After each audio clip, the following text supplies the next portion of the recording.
All right, guys. Amazing stuff right there from the MGA. Madison Square Garden Game 3 was underway and just been concluded a few minutes back.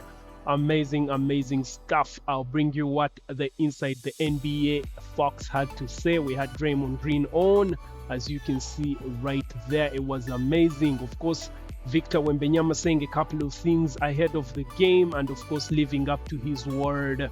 Amazing stuff. So let's jump right into it. So of course I'm going to give you the analysis of the final minutes, but as we kick off, this was at halftime. The game was close. Both teams are equally good. Remember, these are the best two teams in the NBA as we speak. This is the finals, and there's nothing that can be left to chance. Now, one thing I'm going to say about Spurs, they are a young team, that is true, and that is given. They have set records here, left, right, and center in this NBA, and of course, it would be amazing. I am also tilted towards wanting Victor Wembanyama to get an early championship, and yeah. But to be honest, I am torn in two. I am both for Knicks. I like Brunson and Kyle Anthony Towns. I think they are good. I don't really like New York as a place, but it's all right. The team is good. I like New York Knicks. I also like San Antonio Spurs, but it's not about me. But what I'm saying is that Victor Wembanyama, I do believe, should win an early championship, just kind of set himself on the road to becoming one of the greatest players in the NBA. Now, one thing I'm going to say, of course, this was at halftime. The game was even from the get-go. Both teams were good. But what I'm going to say is that the San Antonio Spurs are very wasteful. They are wasteful. They miss layups. They miss shots, yet they are good. And of course, when you're young, you think you're going to play forever. You think you have time. So you kind of tend to be wasteful. Whereas New York Knicks, they are more very clinical. They did not waste any chances, and I'm going to say that Spurs won this game because New York Knicks, they were just good. They were good, and they had, as you will see later on, now we are in the final minute of the game, they had a cushion towards the end. And of course, with De'Aaron Fox taking over also helped him because he's a veteran. Not really a veteran, but he's the oldest on this squad. And you could clearly see his command was in effect, as you can see here with this possession. He didn't actually make this. It was contested and then they missed it. Now you could clearly see, was this going to tilt? Now, of course, we know that New York Knicks is not going to waste an opportunity. So that's Brunson right there. Drops that one. Cuts into the lead. It's a timeout. Okay, so there are seconds on the clock. Of course, they didn't go for the timeout right there. Cuts into the lead. Makes it 3 points. But of course, De'Aaron Fox, you see, the voice of reason, because he's the oldest, he's been in such positions, he knows what to do. So he gets that ball and then gets mid-range shot, perfect. Another cushion, pushes them, at least gives them that. Now Victor Wembanyama, of course, they call a timeout so that they can advance the ball and see if they can get to the other side of the court. Of course, it's 12 minutes on the clock, as you can see right there. Now that mid-range shot, that's all they need. Get the easy baskets. You have time on your side. It's what they should have done in game 2. But of course, Victor was panicking, and you could clearly see that the momentum was tilting towards the San Antonio Spurs team, because they are that good. They are that good, and they have the potential. So, come out of the timeout, you're going to see again De'Aaron Fox leading the way, ensuring that the Spurs do not waste it. Now, of course, it's an inbound by the Knicks. And of course, we just have 12 seconds on the clock. Fox, you can see him right there trying to command everyone. Guys, stay calm. We can do this. And that's all you need on this young team. Now, De'Aaron Fox right there. So this is going to be the inbound. Of course, they try to remove. He heaves it in and it perfectly drops right there. Now, of course, you're going to see that in this inbound, they all thought it was going to go to Jalen Brunson, but they did not. And in this game, if you watch the game, you will see that OG Anunoby and of course Brunson were the main guys on the other side. Kyle Anthony Towns didn't show up in this game. Now you could see he was double teamed right there by Vassell and Fox, De'Aaron Fox, double teaming Jalen Brunson, not letting him get that inbound and take that final shot. So they had to go to OG and Anunoby. And in the game earlier on, like I said, OG said, "Come to me," telling Brunson. And Brunson was actually well defended by Stefan Castle. Stefan Castle, later on, you're going to see those were the two crucial guys, Victor Wembanyama, of course, and Stefan Castle, both on points, on offense and defense. Stefan Castle's defense was amazing in this game. And of course, even in the other game against OKC, he spoke about it, comparing both how to defend Shea and again defend Jalen Brunson. He says Jalen Brunson is a bit smaller because Shea is a bit, I think he has a height advantage slightly over Castle in that game. Now, of course, they went into the halftime right there because OG difference, as you will see shortly thereafter. So, just like I was saying, these two guys were amazing. Victor Wembanyama dropping 32 points, 11 of 18.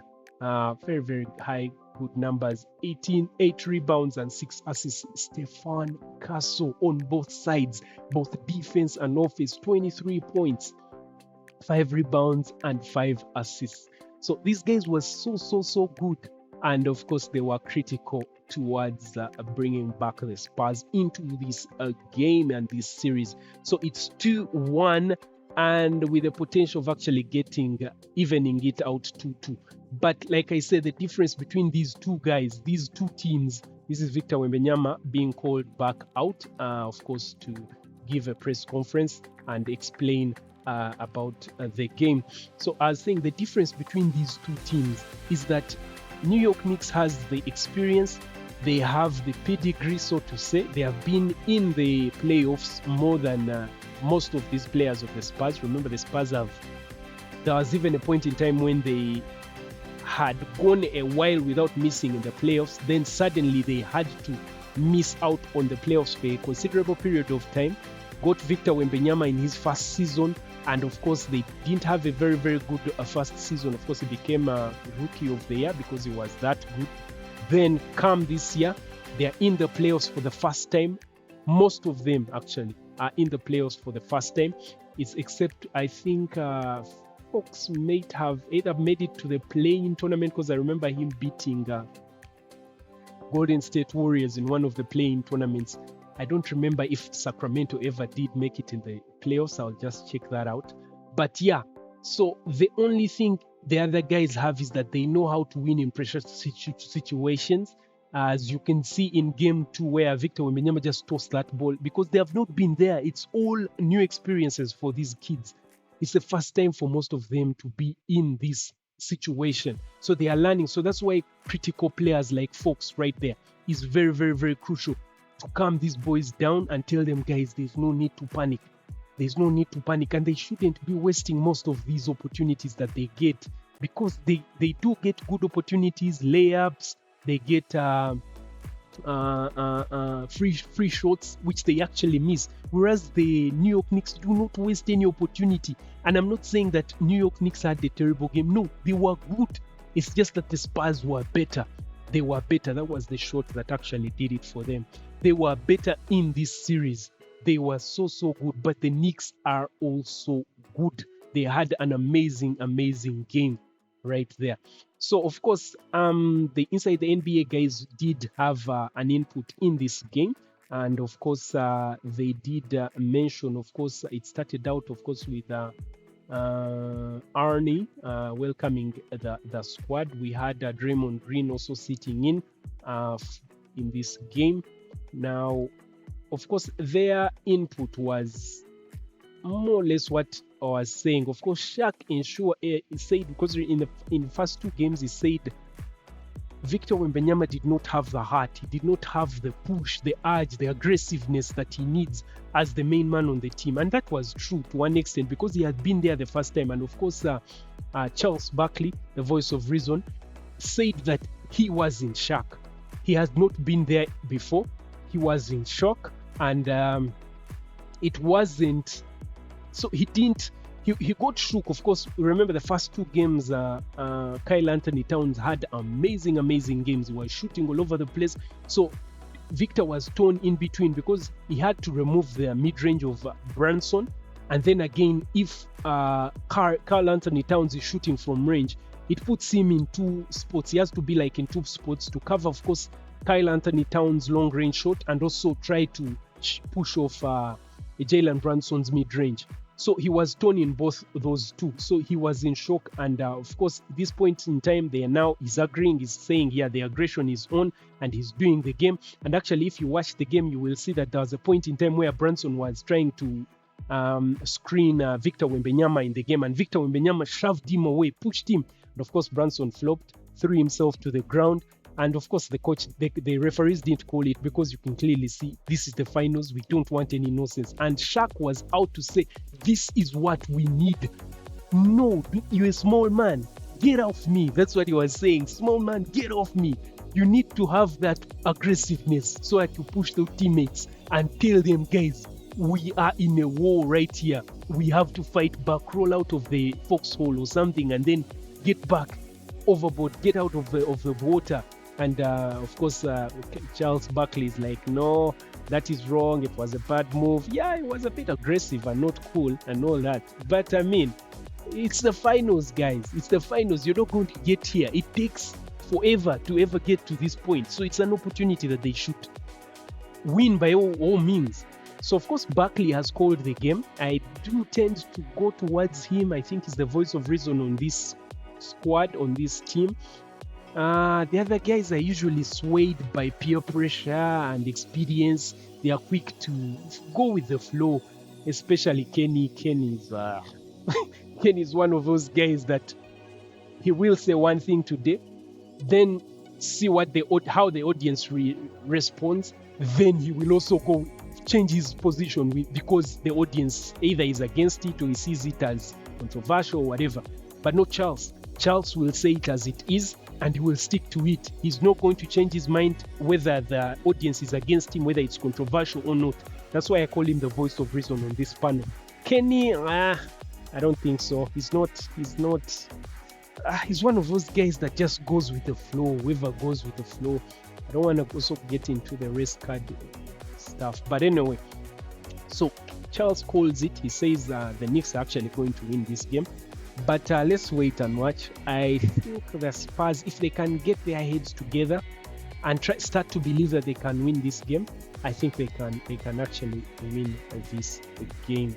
So amazing stuff. Of course, when we see how the games have been going, just maybe a look at the games. Game 1, of course, was taken by the New York Knicks by 10 points. Then game 2 was really a heartbreaker by just 1 point. And of course, there were blunders. There were blunders right there at the end. That's why De'Aaron Fox came in towards the end to calm these guys down. Calm down, guys. And of course, the Spurs ended up winning the third game. Now, a look at the box scores. Of course, you can see Victor Wembanyama had the most points, 32 points. Then, of course, Vassell, Stefan Castle, I don't know, I mixed the two. Stefan Castle, 23 points as well. Then, of course, Julian Champagny, 12 points. Vassell, 11. De'Aaron Fox, 12. And then Dylan Harper. Dylan Harper is also another critical player. The rookie, amazing guy. The rookie no more. Someone is saying he's a rookie no more. His handles are on point. His shots are also perfect here. He made a couple of critical points. Then maybe on the other side, OG Anunoby had a very good game. 28 points in that one. And of course, Jalen Brunson going off with 32 points. Kyle Anthony Towns did not show up as he did in the first two games. And of course, just got 11. Josh Hart got 16. The bench players, Shamet also didn't go off. Luckily, he only made 1 3, and those are the 3 points that he got. So guys, game 4 is going to be critical, and I think it will make or break the Spurs. I think they should win it. They still have a chance in game 5, but it's going to be an uphill climb from 3 games down, because all they need is just a single win and then you're out. and of course it puts you at a psychological disadvantage. So if it were me, I think they should play as if they are 3 games down in game 4 and actually try to get this win. They have to flip the page if they have to have if they are going to have a chance. They have to flip the page. I know they have home court advantage. Game 7 is in their favor, but man, oh man, they need to really step it up. Stop wasting chances. I know you're young and you think you have forever to live, but no, guys, you have to take your opportunities when they come to you. Make those free shots, make those layups. Do not make boneheaded decisions.